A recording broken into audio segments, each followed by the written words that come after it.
72 افراد نے قافلہ کاروان اہل بیت، قافلہ اہل بیت کے 72 نفوس قدسیہ کربلا میں شہید ہوئے تھے۔ یزید نے یہ ظلم کرایا کربلا میں، اور یہ کن کے اوپر ظلم کیا گیا؟ جو وہ ہستی جن کو رسول کریم علیہ السلام نے اپنی زبان سے شہید ہونے کا لقب عطا کیا، جس کو حضور شہید فرما دیں، جن کی شہادت کی خبر حضور دیں، جن کی شہادت کی اطلاع حضور دیں۔ سانگلہ ہل والوں بتاؤ، کیا ان ہستی پاک کی شہادت میں کوئی شک اور شبہ ہو سکتا ہے؟ میرے آقا نے جو امام حسین کی شہادت کی خبر دی نا، اس خبر میں میرے آقا نے سب کچھ بتا دیا۔ حضرت امام حسین کھیلتے کھیلتے آئے، حضور کی گود میں آ کے بیٹھ گئے۔ جب گود میں بیٹھے تو نبی کریم علیہ السلام کی چشمان مبارک سے آنسو گرنے لگے۔ حضور آپ دیدہ ہو گئے۔ آنسو جب گر رہے تھے تو نبی کریم علیہ السلام کی چچی صاحبہ حضرت ام فضل، جو حضور کے چچا سیدنا حضرت عباس کی اہلیہ ہیں، حضرت عبداللہ بن عباس کی والدہ ماجدہ، حضرت ام فضل رضی اللہ عنہ حضور سے ملنے کے لیے آئیں تو دیکھا کہ حسین تو گود میں ہیں، مگر رسول معظم صلی اللہ علیہ وسلم عابدہ ہیں۔ تو حضور کی چچی صاحبہ پوچھتی ہیں، ما لکا یا رسول اللہ صلی اللہ علیہ وسلم، حضور آپ پریشان کیوں ہیں، مغموم کیوں ہیں؟ اور پھر آنکھوں میں آنسو بھی میں دیکھ رہی ہوں۔ حضور یہ ماجرہ کیا، معاملہ کیا ہے؟ سانگلہ ہل والوں ذرا حدیث شریف غور سے سننا۔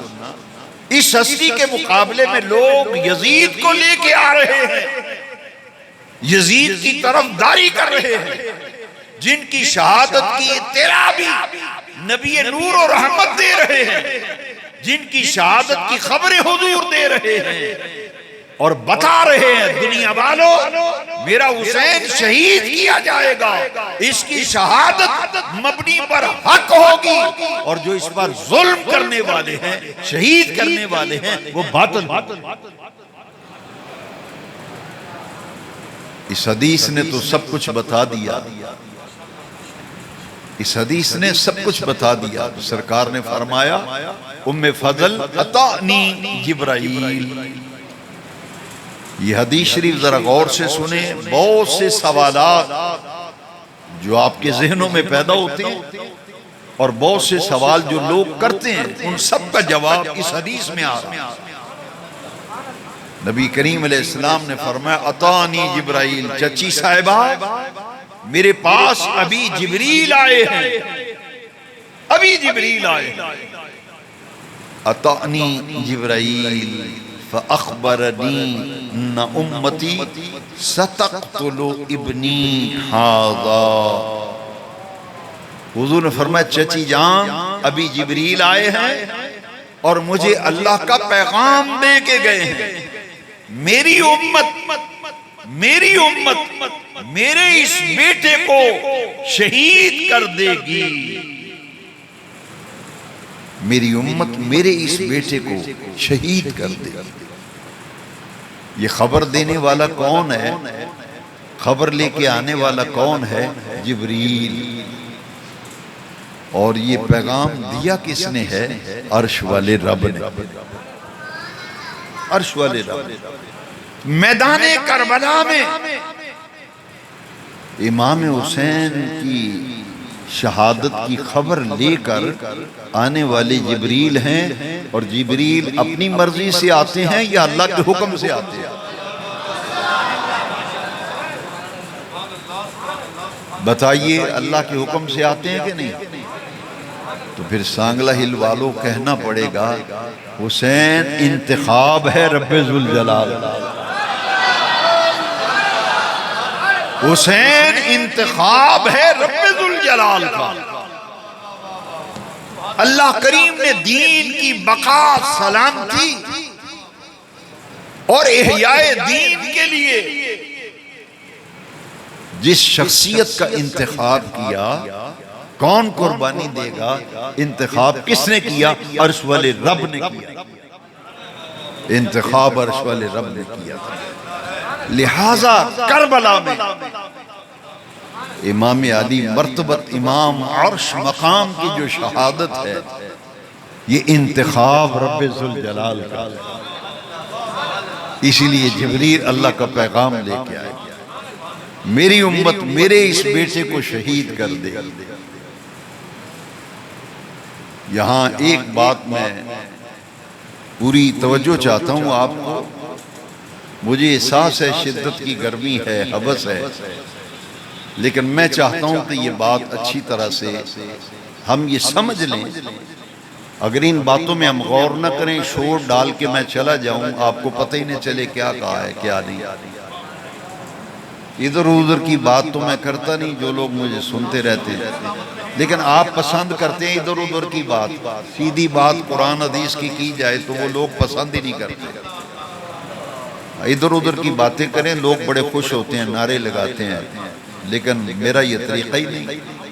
میں تو عرصہ دراز سے اس مسجد میں آ رہا ہوں، مجھے اب تو یہ یاد ہی نہیں کتنی 100 مرتبہ آیا ہوں، لیکن یہ نقطہ سمجھنے والا ہے، حسین رب کا انتخاب ہے، کیونکہ لوگ یزید کی حمایت میں زبانیں کھل گئیں، وہ میرے حسین پاک کی مخالفت میں زبانیں کھل رہی ہیں، یزید کی حمایت کی جا رہی ہے۔ اس لیے ضروری ہے کہ اپنا عقیدہ اور اپنا ایمان بچاؤ، کہیں ایسا نہ ہو کہ قبر میں جاتے ہی جوتے پڑے اور قبر میں جاتی پکڑے جائیں اور کہا جائے کہ تم نے رسول اللہ کے شہزادوں کے مقابلے میں یزید کی طرفداری کی تھی۔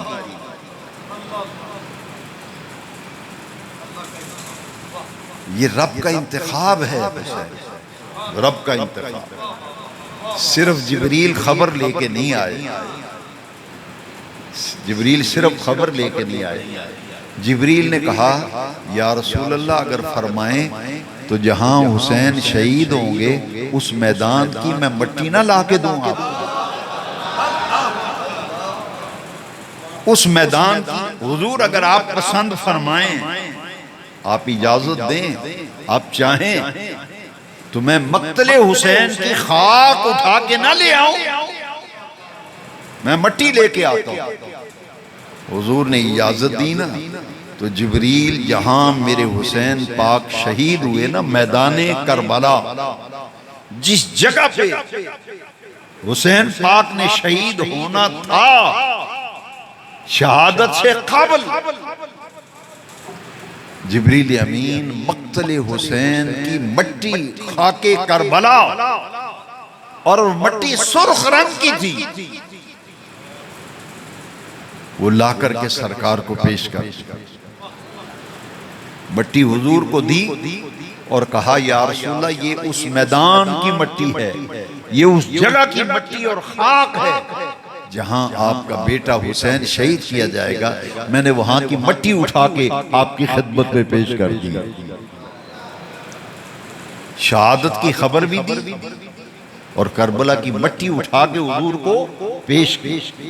اب جب وہ مقتل حسین میدان کربلا کی خاک جبریل نے حضور کی خدمت میں پیش کی، میرے آقا نے حضرت ام سلمہ کو بلایا اور ام سلمہ کو بلا کر میرے آقا نے کربلا کی مٹی دے دی۔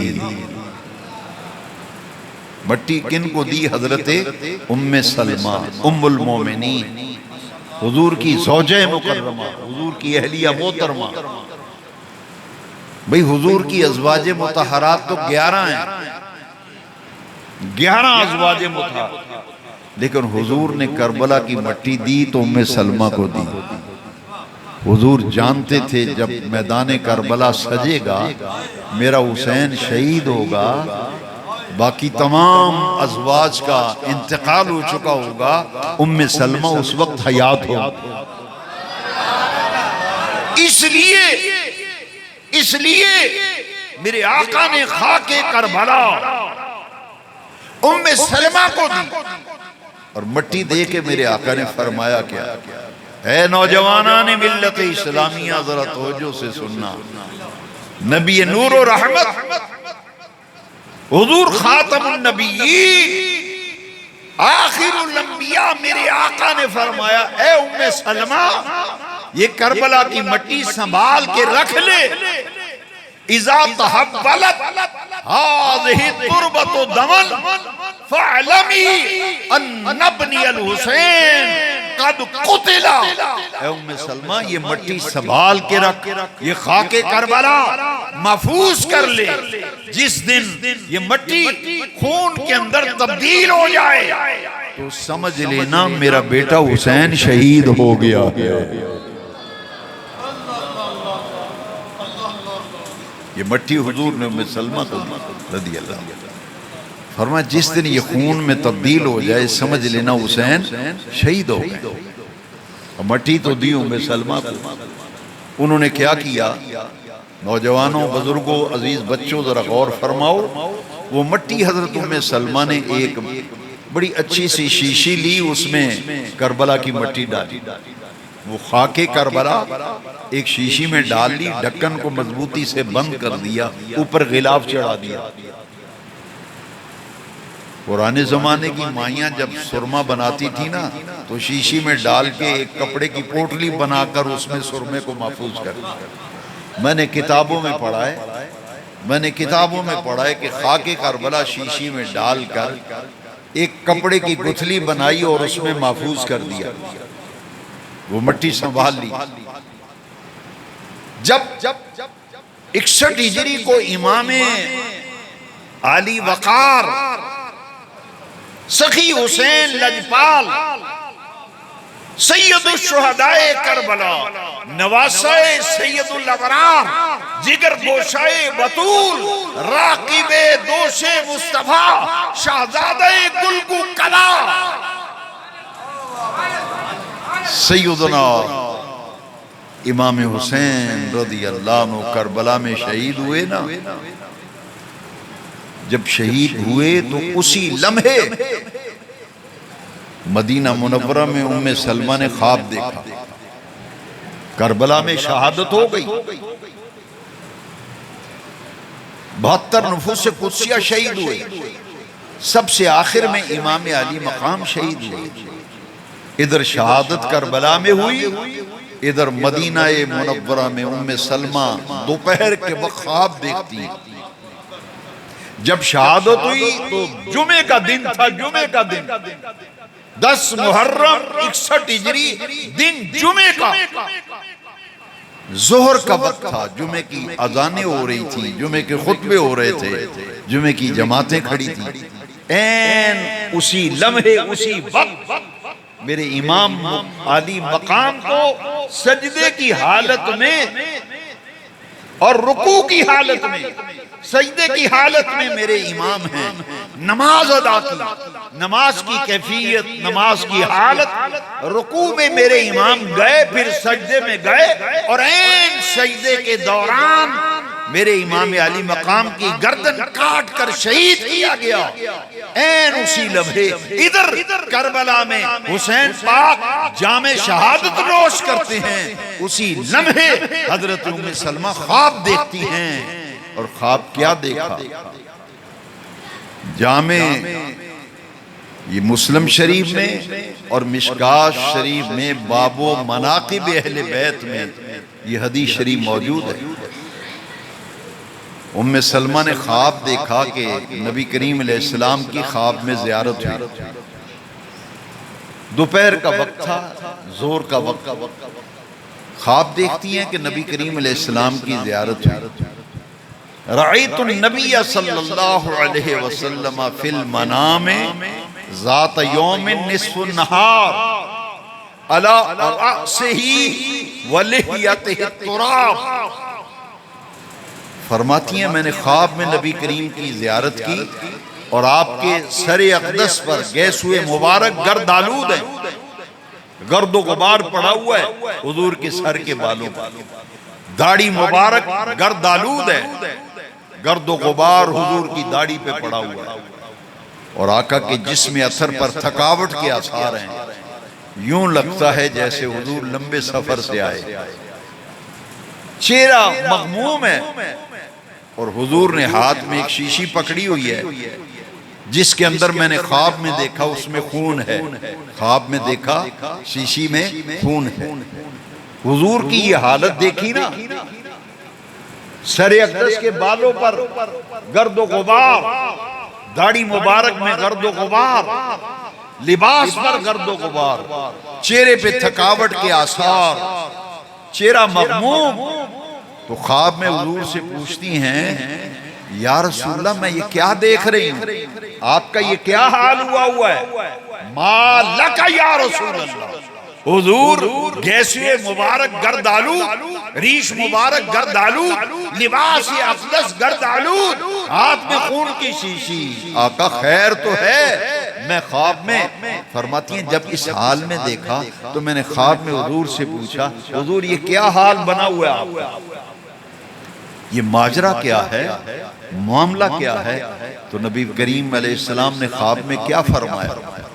فرمایا اے ام سلمہ شہید تو قتل الحسین آنفا، شہید تو قتل الحسین آنفا، اٹھاؤ مسلم شریف، حدیث کی کتاب سیاستہ کی گواہی دے رہی ہے۔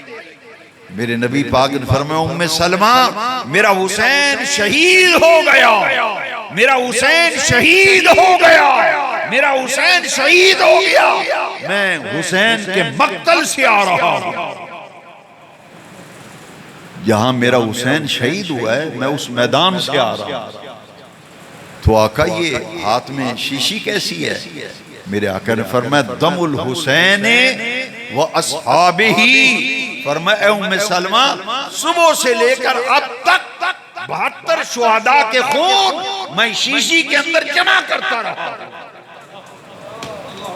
فرمایا یہ حسین کا خون ہے اور ان 72 شہید ہونے والوں کا خون میں نے جمع کیا۔ فرماتی ہیں میں نے خواب میں اتنی بات سرکار سے سنی، میری آنکھ کھل گئی، جب آنکھ کھلی نا تو فرماتی ہیں میں نے وہ جا کے مٹی والی شیشی نکالی، غلاف نکالا کہ سرکار نے فرمایا تھا نبی کریم علیہ السلام اذا تحبلت هذه التربة دما فاعلمی ان ابنی الحسین قد قتل، کہ جب مٹی خون بن جائے سمجھ لینا حسین شہید ہو گئے۔ فرماتی ہیں خواب سے بیدار ہو کر میں نے پہلا کام یہ کیا کہ وہ خاک کربلا والی شیشی اٹھائی اور اٹھا کر کھول کے دیکھا، غلاف ہٹایا تو فرماتی ہیں میں نے دیکھا کہ وہ ساری کی ساری مٹی خون میں تبدیل ہو چکی، مٹی خون بن چکی۔ حضرت ام سلمہ نے مدینہ منورہ میں چھت پہ چڑھ کے اعلان کیا اے اہل مدینہ، اے مدینہ والو، لگتا ہے حسین شہید ہو گئے، لگتا ہے حسین شہید ہو گئے۔ لوگوں نے پوچھا آپ کو کیسے پتا؟ فرمایا حضور نے جو مجھے مٹی دی تھی نا اور فرمایا تھا جس دن یہ مٹی خون بن گئی سمجھ لینا حسین شہید ہو گئے ہیں۔ اب میں نے دیکھا ہے مٹی خون کے اندر تبدیل ہو چکی ہے۔ میرے سیدنا امام حسین کی شہادت اور کربلا کے واقعے کو اور شہادت حسین کو میں نے احادیث کی روشنی میں بیان کیا ہے۔ شہادت کربلا کے بارے میں جتنی حدیثیں ہیں میں نے ان کا خلاصہ آپ کی خدمت میں پیش کر دیا۔ اب شہادت حسین کو جب بھی سمجھیں تو یا تو اللہ کے قرآن کی روشنی میں سمجھیں یا پھر حدیث کی روشنی میں سمجھیں۔ زندگی میں کبھی بندہ گمراہ نہیں ہوتا۔ قرآن اعلان کر رہا ہے کہ جو اللہ کے راستے میں قتل کیے جائیں انہیں مردہ نہ کہو بل احیاء، وہ تو زندہ ہیں۔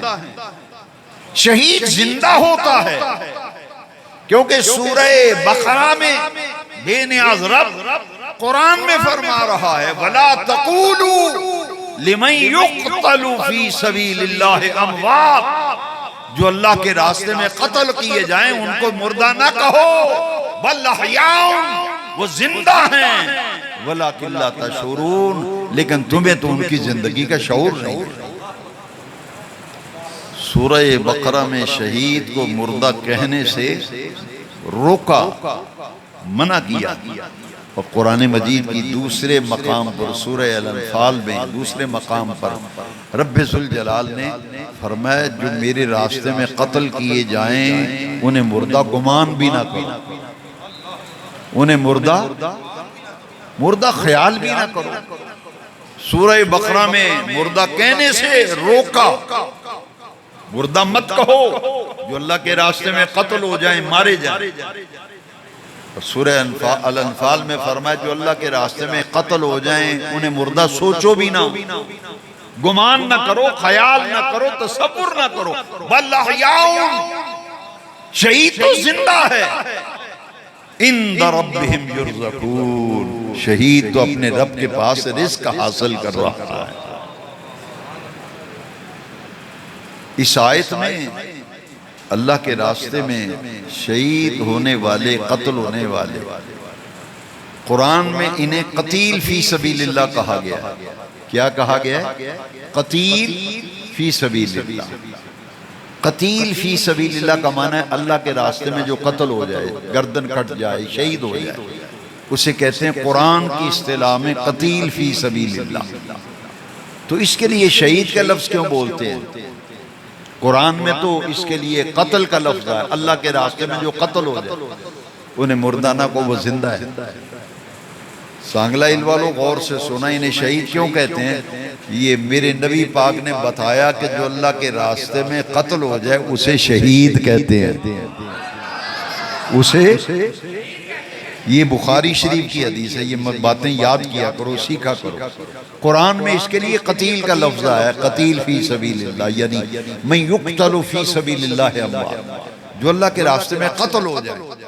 تو ہم شہید کیوں کہتے ہیں؟ شہید اس لیے کہتے ہیں، بخاری شریف میں حدیث شریف ہے، نبی کریم نے فرمایا من قتل فی سبیل اللہ فہو شہید، جو اللہ کے راستے میں قتل ہو جائے وہ شہید ہوتا ہے، جو اللہ کے راستے میں قتل ہو جائے وہ شہید ہوتا ہے۔ لہذا اس شہید کا کیا کہنا جس کو زبان رسالت سے شہید کہا گیا۔ ایک حدیث شریف اور سنا کر میں اپنی بات ختم کرتا ہوں۔ دیکھیے یہ دور بڑا عجیب آ گیا، انٹرنیٹ پہ ایسی خرافات ہیں کہ آدمی کے ایمان جانے کا خطرہ ہے۔ کسی کلپ کو سن کر، کسی کی تقریر سن کر خدا نخواستہ ان ہستیوں کے بارے میں دل میں ذرا سا بھی میل آ گیا نا تو سمجھ لینا پھر ایمان سے ہاتھ دھو بیٹھیں گے۔ ایک طرف قرآن ان کی شان بیان کر رہا ہے، حدیثیں بھری پڑی ہیں ان ہستیوں کی شان میں، قرآن میں ان کے بارے میں آیت کریمہ نہیں آئی انما یرید اللہ لیذہب عنکم الرجس اہل البیت وَيُطَحِّرَكُمْ تَطْهِيرًا۔ یہ گھرانہ ہے رسول اللہ کا، یہ اہل بیت ہیں، یہ اہل بیت ہیں رسول اللہ کا گھرانہ، اور یہ وہ عظیم گھرانہ ہے جن کے گھر بے اجازت جبرائیل بھی آتے نہیں، جن کے گھر جبرائیل بھی، جن کے گھر بے اجازت جبرائیل بھی آتے نہیں، قدر والے جانتے ہیں عز و شان اہل بیت۔ یہ حضور کا گھرانہ ہے اہل بیت، یہ بڑا عظیم گھرانہ ہے جس کی آغوش میں حسین نے پرورش پائی، اور جب تک یہ سورج چاند گردش کرتا رہے گا، جب تک سورج چاند گردش کرتا رہے گا، کائنات کا ذرہ ذرہ پکارتا رہے گا میرا سلام عقیدت ہو، میرا سلام عقیدت ہو۔ اس گھرانے کو حسین پال کر دیا جس نے زمانے میرا سلام عقیدت ہو، اس گھرانے کو حسین پال کر دیا جس نے، یہ گھرانہ بڑا عظیم ہے۔ ایمان سے بتاؤ، کسی بچے کو موٹر سائیکل لگ جائے تو آپ کے دل کو کوئی تکلیف نہیں ہوگی؟ کسی کے بچے کو خدا نخواستہ موٹر سائیکل لگے، ٹانگ ٹوٹ جائے، بچہ زخمی ہو جائے، ماں باپ کے دل پہ قیامت نہیں گزرتی؟ کچھ نہیں ہوتا؟ اذیت ہوتی یا نہیں؟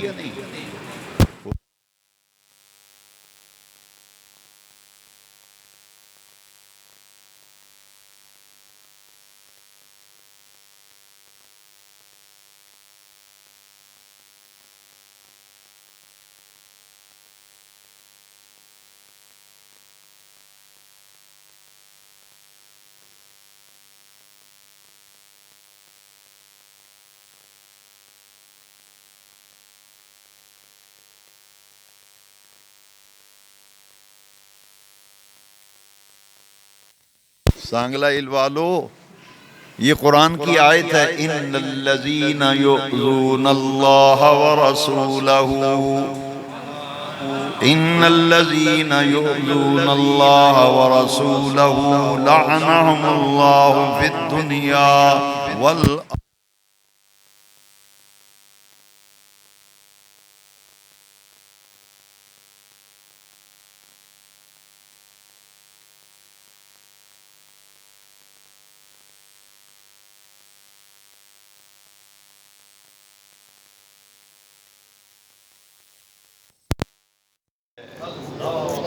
ان کے لیے بڑا دردناک عذاب ہے۔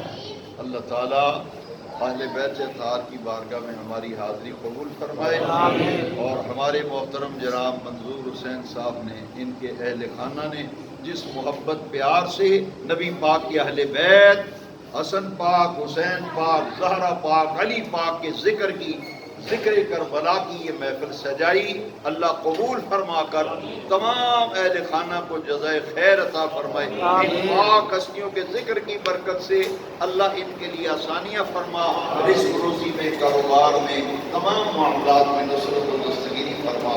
آپ جتنے اہل محبت محفل میں آئے ہیں، اللہ ان پاک ہستیوں کے ذکر کی برکت سے سب کی جائز